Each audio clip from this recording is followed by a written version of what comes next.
This is Stevie J with your WWE No Way Out 2012 pay-per-view results and recap, courtesy of AngryMarks.com. The pre-show match was Brodus Clay versus David Otunga, and there's really not a lot to say about this one. The finish of the match was Clay tossing Otunga, then running into him like a freight train. He gave him an exploder suplex and held his knee as Otunga rolled out of the ring. Apparently, he hurt himself on that move. The ref got all the way up to 7. Otunga contemplated getting back into the ring, but then he decided to take the count-out loss, and Brodus Clay won. Next, to open the pay-per-view, we had Sheamus versus Dolph Ziggler. You heard me right. This actually went first on the pay-per-view, and this was a great match to open the pay-per-view with, which is why I'm surprised it didn't come closer to the top of the card, but that seems to be the way they do things nowadays, is they put a really hot match right at the start, and they put a title match right at the start. It doesn't seem justified. It seems like Sheamus should be a main eventer if they think he's a worthy champion. But anyway, Ziggler had a great match with him here, so no shame in Ziggler's game, and I think he actually turned the crowd in East Rutherford, because I could swear I heard some "Let's Go Ziggler" chants during this one. The finish went like this. Sheamus went up to the top turnbuckle. Ziggler leapt up there with him and hit a sit-out facebuster and got a near fall. Both men struggled to get up. Sheamus countered a sleeper with an Irish curse and then started beating on his chest, but Ziggler locked in a sleeper, and Sheamus countered that into the Kryptonite Crunch. He stepped back, looked around, signaled for the brogue kick, hit it, pinned him, and won. Good finish, great match. Backstage, Johnny Ace tried to suck up to Vince McMahon wearing a god-awful suit and tie. He looked like the American flag if the American flag didn't look good. And Vince basically blew him off, put a hand in his face, and slammed the door to his office. Josh Matthews tried to walk up and interview him. Then he gets dismissed the same way that Vince McMahon just dismissed him. So, passing the buck in WWE. Then we had a tuxedo match, which unfortunately involved stinky socks. What happened here was Ricardo was stripping down Santino, purposefully left one boot and sock on. Then when he finally got to it, you could see why, because Santino had a Cobra sock on his foot.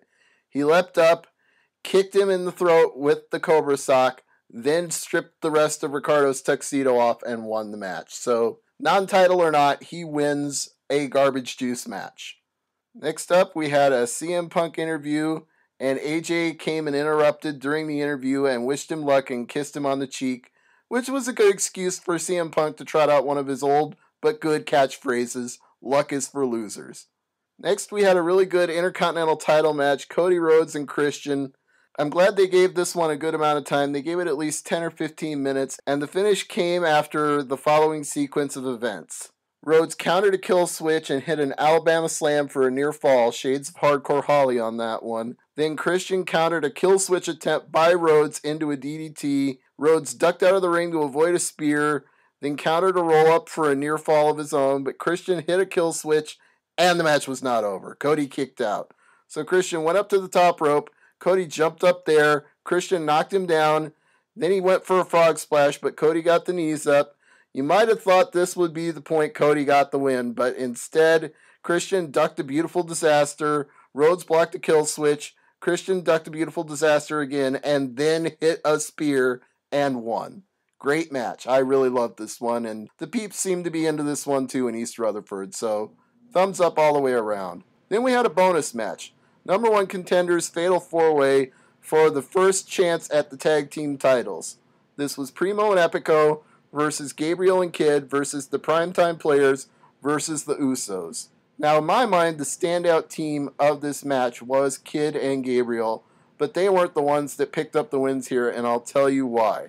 The end of this match was kind of a clusterfuck, but the one thing you really need to know is that Primo climbed up the ropes from the outside, and I kind of wondered why. And then it was obvious once he did, because he was facing out of the ring, so it was a perfect setup for Kidd to give him a Hurricane Rana and drop him onto everybody else outside. The crowd really got into that, and they popped for it, but it was one of those, why would you climb up the ropes that way kind of things. It looked dumb, but it did make for a great spot. Meanwhile, Darren Young was in the ring. AW threw Primo back in. Young hit a gut buster, and they got the 3 count when AEW made sure that nobody interfered to save him. So yes, your new number 1 contenders are the Primetime Players. Millions and millions and millions and millions of dollars. Next we had Triple H addressing Brock Lesnar and Paul Heyman and explaining his position on the whole lawsuit thing. To make a long story short, he said his arm is healing up nicely. It'll be ready in a few weeks, and a few weeks after that, he'll be in ring shape again. So why not take all this corporate bullshit and throw it out, take off the suit and tie, throw out the lawyers, get everybody else out of it, get the guy who says he's a fighter into the guy that wants a fight in a match at SummerSlam. He issued the challenge, and now we wait to see if Brock Lesnar will accept the challenge or not. Divas title match came after that, Beth Phoenix versus Layla. For inexplainable reasons, they decided to make this a comedy match, as if we hadn't already had one with Santino earlier. And the Santino comedy was actually funnier than this one, because this was a lot of Layla mocking Beth Phoenix, taking her tiara, chasing her around, faking that she was going to kick her in the face, and then kicking her in the face. It was just weird watching Layla do babyface comedy. This is actually making me miss Laycool. I think I actually liked her better as an evil bitch. Long story short, Layla got powered up into a press slam, but she countered with a DDT for a near fall. Beth threw her into a corner, but Layla came back out and hit a neck breaker and pinned her and retained the title. Next was another bonus match, Hunico versus Sin Cara. During this match, WWE tried to claim that Sin Cara was trending on Twitter. Let me tell you, nobody at the bar at DJ's Dugout was buying this. Not a single person believed that Sin Cara was trending on Twitter. And I tried to find it and couldn't, so if it was trending, it was only because they said it was trending and it started trending after the fact. By the way, speaking of Twitter, shout out to Nikolai for covering the recap tonight. That's Nickolye if you want to follow him. Shout out to Smart Rage, and of course, Diamond Dallas Page, who gave me a retweet. Shout out to Real DDP. We move on with the pay-per-view. Sin Cara got the win. That's really all you need to know. Kane versus Daniel Bryan versus CM Punk. And they gave this one plenty of time, and it should have really been the main event, but even though it wasn't, it was still a great match. Here's what happened at the end. Punk tried to get Kane up for the go to sleep. Kane booted him in the face instead, then he choke slammed him, but somehow CM Punk was able to kick out. Kane was really pissed off at the ref, thinking he got the win here, and the ref kept saying, no, I'm in charge, that was only 2, and kept backing away from Kane in fear, even as he was asserting the fact that it was not a 3 count. He slashed his throat to signal for a tombstone, but Punk wiggled his way out of it and pushed Kane away, and AJ was on the apron when he did so, so they collided, and all of a sudden, that was enough of a distraction for Punk to hit Kane with a go to sleep and get the 3 count. So after all the drama about how they were going to shake things up at this pay-per-view, the blog from Jim Ross, the deleted tweets from CM Punk, it all turned out to be for nothing. It was just a big tease. CM Punk retains the WWE title.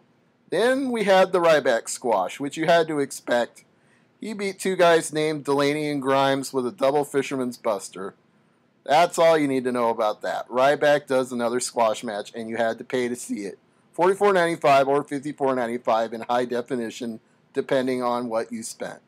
That leads us to the main event. Steel cage match, John Cena versus Big Show. If Cena wins, John Laurinaitis gets fired, but if Show wins, John Cena gets fired. To make a long story short, John Cena won by escaping the cage. Vince McMahon grabbed a microphone and said, "You're fired!" And then Cena gave Laurinaitis an attitude adjustment through the Spanish announce table to close the pay-per-view.